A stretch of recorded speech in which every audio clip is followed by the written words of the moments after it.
İlkay Gundogan tem 34 anos, uma carreira construída entre Borussia Dortmund, Manchester City e Barcelona. Uma Premier League conquistada de forma histórica sob Pep Guardiola, uma Champions League no currículo e uma passagem pelo futebol catalão que, apesar de curta, reafirmou sua capacidade de jogar em sistemas de alta exigência técnica mesmo na fase final da carreira. Quando o nome dele aparece numa especulação envolvendo o Flamengo, a primeira reação de quem analisa futebol com distância emocional não é de ceticismo automático, nem de entusiasmo fácil, é de atenção. Porque Gundogan é o tipo de jogador que levanta perguntas específicas, e as respostas a essas perguntas dizem muito mais sobre o projeto do Flamengo do que sobre o próprio atleta. A pergunta central não é se ele ainda tem qualidade, isso está resolvido. A pergunta é o que exatamente o Flamengo estaria comprando, a que custo e por quanto tempo esse investimento entregaria retorno proporcional ao que seria gasto. Vamos começar pela dimensão financeira, porque ela define o tamanho real da alteração antes de qualquer análise de mérito esportivo. Gundogan está no momento em que essa especulação circula, numa fase da carreira em que o valor de transferência não é mais o elemento principal da negociação. Diferente de um jogador de 24 ou 26 anos, em que a taxa paga ao clube vendedor representa a maior parte do investimento, num atleta de 34 anos com contrato próximo do fim ou já encerrado, o custo central se desloca para a remuneração. O salário que ele recebe no Barcelona ou qualquer que seja o clube atual está numa faixa que o futebol brasileiro raramente praticou para jogadores de meio de campo, mesmo os de maior prestígio. Estamos falando de valores que, convertidos para reais, podem facilmente chegar a 5 ou 6 milhões mensais, considerando salário base, direitos de imagem e bônus estruturados. Num contrato de 2 anos, que seria o prazo mais razoável para um atleta nessa faixa etária, o comprometimento financeiro total ultrapassa os 150 milhões de reais apenas em remuneração direta. Sem taxa de transferência relevante, mas com um custo mensal que afeta a folha do clube de forma significativa e que precisa ser justificado por retorno esportivo e comercial proporcional. O Flamengo pode bancar isso? Sim, o clube tem receita para isso. Mas a pergunta relevante nunca é apenas se pode, é se deve e em que condições essa decisão se justifica dentro de um planejamento responsável. Do ponto de vista comercial, Gundogan não é um jogador que move mercado de camisas de forma expressiva no Brasil. Ele é um nome de enorme prestígio para quem acompanha futebol europeu com profundidade, mas não tem o apelo popular imediato que jogadores brasileiros ou sul-americanos têm junto à torcida do Flamengo. Isso não é uma crítica à sua relevância global, é uma calibração honesta do impacto comercial esperado. A venda de camisas, o crescimento de seguidores nas redes sociais do clube e a atração de novos patrocinadores vinculados ao nome do jogador seriam incrementos modestos comparados ao que uma contratação de perfil mais mediático geraria. Onde Gundogan entrega valor real para o Flamengo não é no marketing, é no campo, e mais especificamente, é na forma como ele transforma a qualidade coletiva de um time que já tem boas peças, mas que ainda busca um organizador de jogo com a sofisticação que apenas anos de futebol europeu de altíssimo nível conseguem produzir. Para entender isso, é preciso entender o que Gundogan faz de forma específica e por que isso é difícil de encontrar no mercado. Ele é um meia de posição, de circulação e de timing. Não é o jogador mais veloz, nunca foi. Não é o que mais pressiona fisicamente. Não é o que mais percorre quilômetros por partida. Ele é o que toma as decisões certas na velocidade certa, no momento certo. No Manchester City de Guardiola, ele funcionava como o céravo do meio de campo quando Bernardo Silva ou De Bruyne precisavam de uma âncora inteligente ao lado.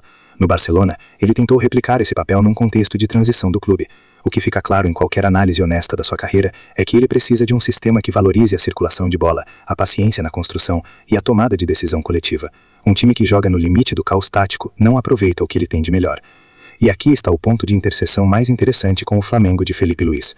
O modelo que o treinador está tentando construir no Flamengo valoriza exatamente as características que Gundogan oferece.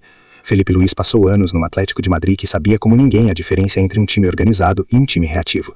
Ele entende o valor de um jogador que controla o ritmo, que não se apressa quando não precisa e que encontra o passe que abre o jogo antes que o adversário consiga se reorganizar. Gundogan é esse jogador. É o tipo de peça que jogadores ao redor dele ficam melhores simplesmente por dividir o campo, porque ele cria espaços com movimentação, libera marcações com posicionamento e distribui a bola com uma qualidade que eleva o nível de quem recebe. A comparação mais relevante dentro do próprio elenco do Flamengo é com Gerson. O brasileiro é um meia de enorme qualidade, com capacidade de box-to-box, de finalização e de liderança dentro de campo. Mas Gerson não é um organizador puro. Ele precisa de liberdade para aparecer, para criar e para chegar na área. Se Gundogan chega como um meia de construção, o que Gerson faz com essa liberdade adicional que ganharia ao lado de um parceiro que segura a organização? A resposta provável é que ele se tornaria mais eficiente, mais constante e mais decisivo, porque a função de equilibrar o time deixaria de ser responsabilidade dele para ser de um jogador treinado especificamente para isso durante 15 anos no mais alto nível. Esse efeito multiplicador é o argumento mais forte para a contratação. Não o que Gundogan faz sozinho, mas o que ele faz com o que o Flamengo já tem. De La Cruz ganharia mais espaço para criar, porque o adversário teria que marcar um meia adicional de qualidade. Arrascaeta receberia a bola em condições mais favoráveis, porque a construção chegaria mais organizada. Pedro teria mais bolas dentro da área, porque o jogo seria construído com mais paciência e com menos dependência de jogadas individuais sob pressão. Esse tipo de impacto sistêmico não aparece num resumo de jogo, mas aparece na tabela de classificação ao longo de uma temporada inteira. O risco mais evidente, e é preciso ser direto sobre isso, é a questão física e etária. Gundogan aos 34 anos não é o mesmo atleta de 5 anos atrás em termos de capacidade de repetição de esforço.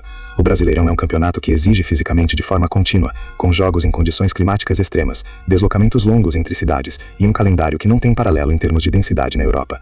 O que o Flamengo estaria comprando seria um Gundogan gerenciado, não um Gundogan de carga máxima. Isso significa entre 35 e 45 partidas por temporada, não 55 ou 60.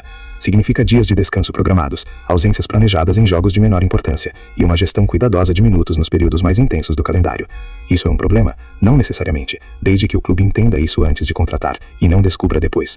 Se o Flamengo contrata Gundogan esperando 55 jogos por temporada e ele entrega 40, há uma frustração que pode ser evitada com expectativa calibrada desde o início. Se o clube contrata sabendo que terá um jogador de altíssima qualidade disponível para os jogos mais importantes, para os momentos decisivos da Libertadores, para as partidas que definem títulos, então a equação muda completamente. Existe ainda um elemento que essa análise não pode ignorar: o que a presença de Gundogan significa para o vestiário e para a cultura do grupo. Ele é um profissional de alto padrão, reconhecido em todos os clubes onde passou por postura exemplar, por liderança discreta e por capacidade de transmitir conhecimento tático aos colegas mais jovens. No Manchester City, jogadores mais jovens descreveram a convivência com ele como uma espécie de curso acelerado de futebol. Essa dimensão formativa tem valor real para um clube que está construindo uma identidade técnica sob um treinador jovem. Felipe Luiz está aprendendo a ser treinador, enquanto aprende a ser a referência técnica de um clube do tamanho do Flamengo. Ter ao lado um jogador que viveu o futebol mais sofisticado do mundo durante 15 anos é um recurso que não tem linha no orçamento, mas que tem peso enorme no desenvolvimento do projeto. Há um ponto de comparação histórico que vale mencionar. Quando o Flamengo contratou David Luiz, o argumento mais relevante não foi o que ele faria em campo em termos estatísticos, foi o que ele representaria como referência de comportamento, de exigência e de padrão profissional para um grupo que precisava elevar sua mentalidade competitiva. Gundogan traz algo similar, mas numa posição de maior impacto tático direto, o que torna o argumento ainda mais sólido. O que essa análise conclui, com a clareza que uma leitura crítica exige, é que a contratação de Gundogan pelo Flamengo é defensável por múltiplos ângulos, desde que o clube tenha consciência precisa do que está comprando. Não é um jogador de impacto comercial imediato, não é um atleta que jogará 60 partidas por temporada, não é uma contratação que vai dominar as redes sociais durante semanas após o anúncio. É uma contratação de substância, de qualidade sistêmica, de elevação do nível coletivo de um elenco que já tem talento individual, mas que ainda busca a sofisticação tática que separa times bons de times campeões. Se o Flamengo entende isso, se Felipe Luiz tem clareza sobre como usar esse jogador dentro do seu modelo, e se o contrato for estruturado com inteligência financeira e com expectativas realistas sobre disponibilidade física, então Gundogan no Flamengo não é apenas uma operação viável.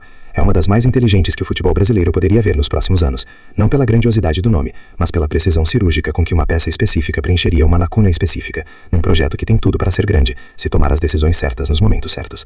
Essa é a diferença entre contratar por impulso e contratar por estratégia. E é exatamente essa diferença que define se um clube é grande apenas na torcida ou grande também na mesa de negociação.